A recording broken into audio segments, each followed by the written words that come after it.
Saludos oyentes de radio, gracias por escucharnos en la tarde-noche de este martes, último día del mes de mayo del año 22. El pasado 1 de febrero, en pleno proceso electoral en Castilla y León, el Gobierno de España decidió usar la mesa del Consejo de Ministros y la posterior rueda de prensa en el Palacio de la Moncloa para entrar de lleno en campaña electoral desde las instituciones del Estado. Recordemos el anuncio que ese 1 de febrero hizo la portavoz del Gobierno, Isabel Rodríguez. El primero de ellos es un acuerdo del Ministerio de Política Territorial, del ministerio que yo dirijo y que tiene que ver con la desconcentración de organismos públicos del Estado en todo el territorio. ¿Por qué ahora? Porque estamos inmersos en este proceso de modernización, porque el despliegue del plan de recuperación y de los fondos está propiciando la generación de nuevos organismos. Y queremos que esta recuperación, que ha de ser justa, sea también una recuperación justa con los distintos territorios en nuestro país. Ya hemos avanzado en esta dirección en nuestro país, hay ejemplos de éxito, está el Centro de Tratamiento de Denuncias Automatizadas de la Dirección General de Tráfico, que lleva trabajando en León desde el año 2007 y en el que se han empleado más de 200 personas, el Centro de Competencias Digitales de Renfe Miranda de Ebro, que ayer visitaba la ministra, que está ya empleando a 100 personas, la base logística del Ejército en Córdoba, que generará 1.600 puestos de trabajo, el cuartel de Montelarreina, que supondrá la llegada de 4.000 personas y sus familias, el Centro Estatal de Referencia de Enfermedades Raras en Burgos, donde ya también hay una trayectoria de 13 años y trabajan 100 personas. En definitiva, la desconcentración ya ha resultado útil y beneficiosa en nuestro país. Ahí están algunos ejemplos. Qué pillina la portavoz del Gobierno, ¿verdad? Con todo el cariño del mundo, lo digo. Anuncia un acuerdo de desconcentración de organismos públicos del Estado y así para poner ejemplos al azar, Isaac? Todo al azar. Un centro de la DGT en León, otro de Renfe en Miranda de Ebro, el cuartel de Monte la Reina en Zamora, el centro de enfermedades raras en Burgos y cuela Córdoba para que no digan, ¿no? Porque claro, todos los ejemplos de Castilla y León, seguro que era por casualidad. ¿Por qué en este día? Decía Isabel Rodríguez. Era 1 de febrero, pero lo gordo, el Gobierno se lo reservaba para una semana después, a 5 días de las elecciones en Castilla y León. Seguro que también por casualidad, el Gobierno anunció un PERTE agroalimentario y la inversión millonaria en zonas rurales despobladas. En su reunión del día de hoy, el Consejo de Ministros ha aprobado el Plan Estratégico de Recuperación y Transformación del Sector Agroalimentario, más conocido como PERTE agroalimentario, al que me referiré ahora, en un sector que es estratégico para España. Como ustedes bien saben, el sector agroalimentario, lo que podemos calificar de sistema agroalimentario, supone más de 100.000 millones de euros anuales en valor añadido bruto, supone el 10% de nuestro PIB. Me he vuelto a leer hoy la crónica que publicó Rubén Fernández en Libertad Digital aquel día y era muy gracioso cómo empezaba Rubén su noticia, porque no sé si conocen ustedes el juego del tabú. Ese que te toca una palabra y tú tienes que hacer que tus compañeros descubran de qué palabra estás hablando, pero sin decirla. Y cuenta Rubén Fernández que ese día el Gobierno estaba como si estuvieran jugando al tabú, utilizando todos los eufemismos posibles para evitar decir Castilla y León, pero dejando claro que se estaban refiriendo a Castilla y León para que se entendiera que a 5 días de las elecciones en Castilla y León, el Gobierno de Sánchez decidía anunciar una lluvia de millones para Castilla y León. El titular de Libertad Digital aquel día fue: el Gobierno usa el Consejo de Ministros para hacer campaña a 5 días de las elecciones. Pero para que vean que la interpretación no fue solo nuestra, les voy a leer otros titulares.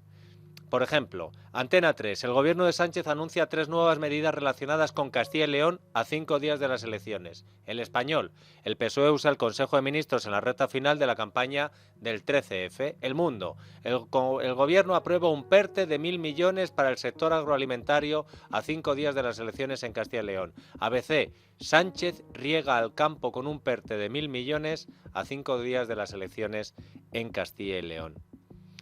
Para desgracia de los dos partidos del gobierno de España, el PSOE y Podemos, ni siquiera el anuncio, ojo, que de momento es el anuncio, de 1.000 millones sirvió para que no se la pegaran en las elecciones en Castilla y León.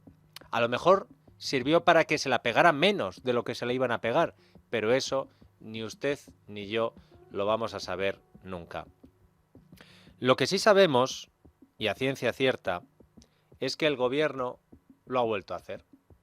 Y lo ha vuelto a hacer hoy, martes, en la semana en la que empieza la precampaña electoral en Andalucía. Escuchen cómo ha iniciado su intervención, no en un mitin, no en un acto de su partido, sino su intervención en la rueda de prensa posterior al Consejo de Ministros en la sede del Gobierno de todos los españoles, la vicepresidenta Yolanda Díaz. Creo que el Gobierno continúa con esa transformación silenciosa de nuestro país, mientras que la oposición sigue volcada en la carencia de propuestas y en mucho ruido.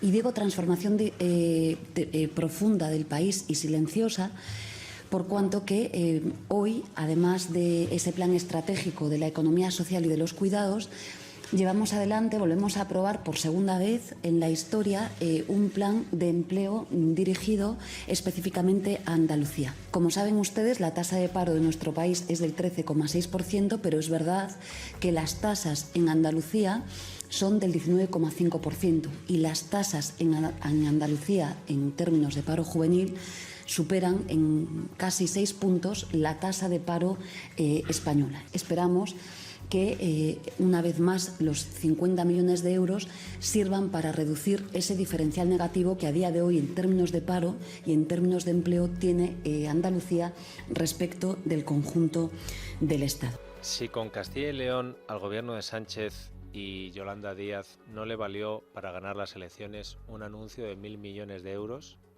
no sé yo si con un anuncio de 50 millones de euros para Andalucía van a conseguir darle la vuelta a las encuestas. Por mucho que, como acaban de escuchar, la vicepresidenta aproveche la rueda de prensa en la Moncloa para atacar a la oposición y para hablar del paro en Andalucía y del diferencial que hay con el resto de España, sin recordar lo que ha sucedido con el paro en Andalucía desde que no gobiernan los suyos, los de Yolanda Díaz y Pedro Sánchez. Dicho lo cual, aún quedan 19 días y 500 noches para las elecciones en Andalucía y por lo tanto quedan 2 consejos de ministros más, si es que no hay algún extraordinario, hasta que voten los andaluces. Es decir, que hay tiempo para más anuncios electorales y electoralistas desde el Palacio de la Moncloa. De hecho, no me extrañaría que el martes 14 de este mes fuera el día elegido por el gobierno de Pedro Sánchez para anunciar que prorroga las medidas anticrisis y prolonga el descuento de 20 céntimos en el litro de combustible.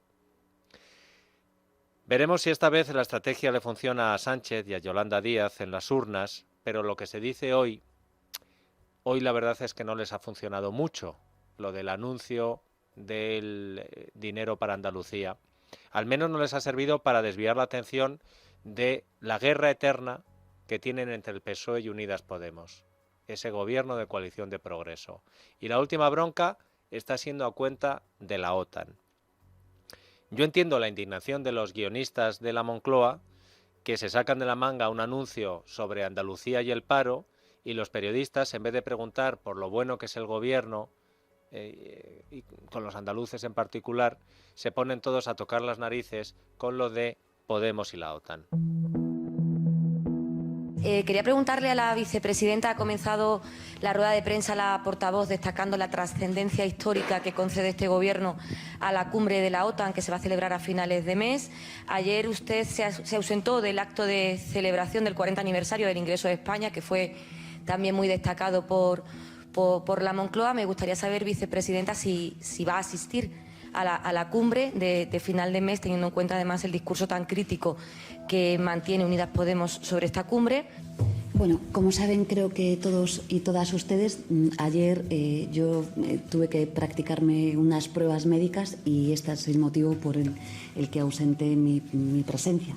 Con todo, en cuanto conozcamos las agendas de aquí en adelante, se las comunicaremos como hacemos rigurosamente todos los días. Retomando la pregunta de la compañera Inma, a la vicepresidenta quería saber si tiene intención de asistir a esa cumbre de la OTAN. También se lo voy a preguntar al ministro si va a asistir a la cumbre. Yo, si le parece bien, doy por reproducida la respuesta que le he dado a su compañera, a la señora Carretero. Sí, no, yo diría lo mismo. Nuestras agendas son públicas. En cuanto se sepa, pues tendrán ustedes conocimiento de la misma. Yo, por ser honesto, no sé todavía lo que voy a hacer la semana que viene.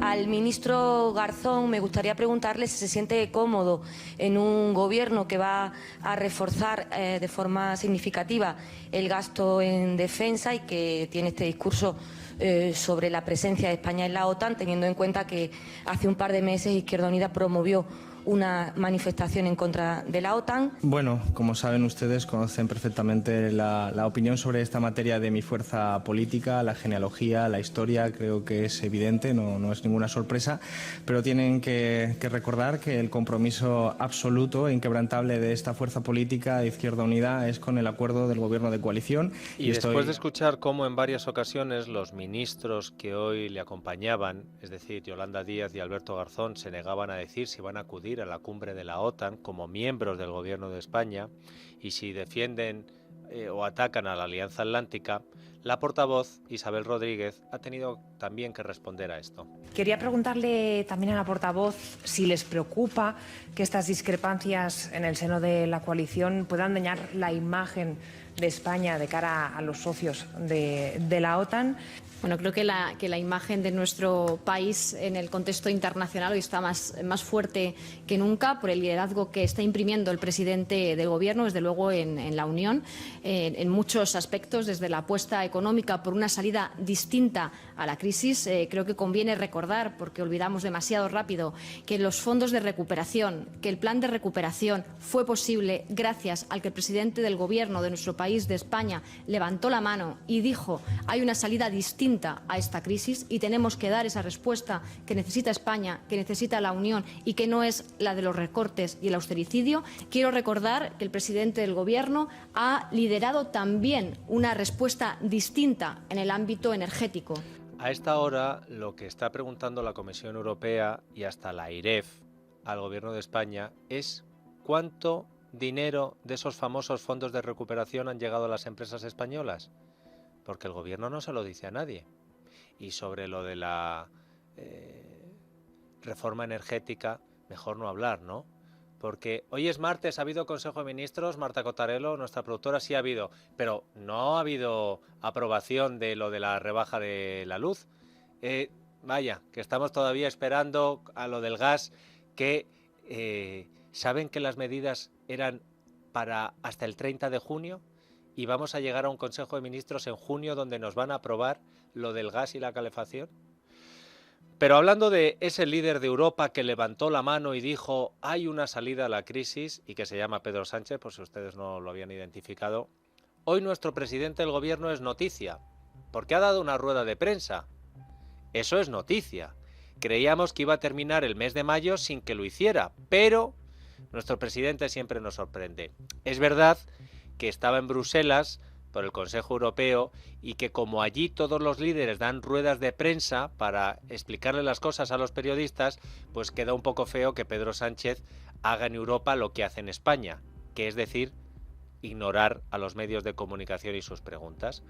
Luego van a escuchar, porque me parece muy interesante, cómo se ha iniciado la rueda de prensa de Pedro Sánchez en Bruselas, porque una periodista, luego les diré el nombre y el medio, ha estado brillante en la primera pregunta que se ha hecho en esa rueda de prensa. Pero ahora me interesa que se queden con el momento en el que a Pedro Sánchez le trasladaban hasta Bruselas la negativa de Yolanda Díaz a decir en la Moncloa si va a estar en la cumbre de la OTAN o no. Me gustaría volver al tema de la cumbre de la OTAN y preguntarle si cree usted que sus aliados entenderían que en una cumbre tan importante y en el momento en el que llega, el gobierno del país anfitrión llegará dividido. Hablaba usted de posturas testimoniales, pero no sé si le preocupa que a día de hoy la vicepresidenta segunda de su gobierno no sepa decir si va a asistir o no a esta cumbre. ¿Y qué va a hacer usted como presidente del gobierno para intentar llegar con su gobierno unido a esa cumbre? Yo llevo ya bastantes cumbres yendo de la OTAN y creo recordar que el anfitrión es la presidencia del gobierno.